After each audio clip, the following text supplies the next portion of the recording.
उमर साहब ये बताइएगा कि अब ये सूरत हाल अब सामने आ चुकी है, इंकशाफ हो चुका है, तो अब ये मामला किस तरह से आगे बढ़ेगा? जो सब्सिडी आप लोगों को सस्ती खाद प्रोवाइड करने के लिए दी गई थी वो एक कंपनीज हड़प कर गई हैं। जी बिस्मिल्लाहिर्रहमानिर्रहीम। सर सबसे पहले तो ये कि एक तो ऑलरेडी भी आपने बहुत इस पे कोशिश की है, कई प्रोग्राम किए हैं और उसमें भी हम यही कहते रहे हैं कि ब्लैक मार्केटिंग जो है वो आउट ऑफ कंट्रोल है। और सब्सिडी तो देखे दूर की बात है, किसान तक सब्सिडी का पहुंचना तो दूर की बात है। इस रेट पे जो कंपनी अपना रेट अनाउंस करती है उस रेट से भी ज्यादा 1000-1200 रुपए 1000 से लेके 1500 रुपए तक ब्लैक मार्केटिंग चल रही है और अभी भी वो ब्लैक मार्केटिंग कायम है और अभी तक भी कुछ नहीं हो सका। ये सिर्फ इनकी ये नहीं होना चाहिए कि सिर्फ ओवर प्राइसिंग का नहीं इशू, बल्कि ब्लैक मार्केटिंग भी साथ साथ ये कंपनियां खुद करवा रही हैं।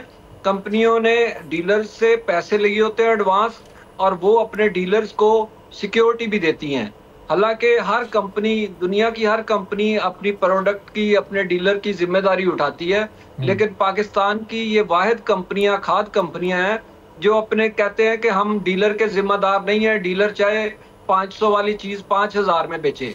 और हो भी यही रहा है कि हमारे इस ज़रई मुल्क में हम पिछले 3-4 साल से इस ब्लैक माफिया को फेस कर रहे हैं। इसमें हमने 3 हुकूमतें देखी हैं।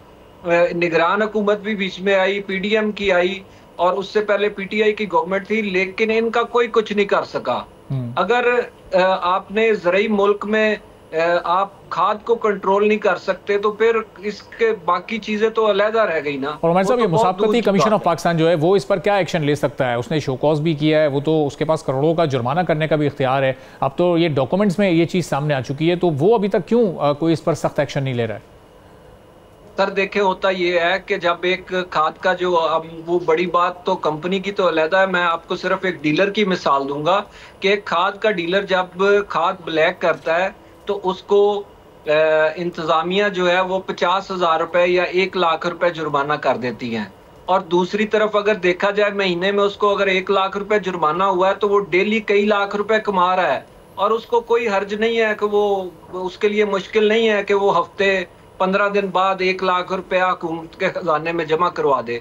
तो सर ये इनके साथ इंक्वायरी भी होनी चाहिए और जो इन्होंने नुकसान किया है किसानों का इतने अरसे में, वो उस लॉस को भी तो करना चाहिए ना कि हम, यानी इस मुल्क के हम भी शहरी हैं, हमारा कोई राइट नहीं है कि हमसे जो दगाबाजी करे, हमें जो लूटे, हमें लुटने दिया जाए, हमें माफिया के रहमे करम पे छोड़ दिया जाए किसानों को। ये तो हुकूमत की डबल पॉलिसी है कि वो उनको तो सिक्योरिटी पूरी देते हैं, उनको तो कुछ थोड़ा सा मसला हो जाए तो उनको पूरा तहफ़्फ़ुज़ दिया जाता है, लेकिन किसान को जो साल से लूट रहे हैं उसका हिसाब कौन देगा?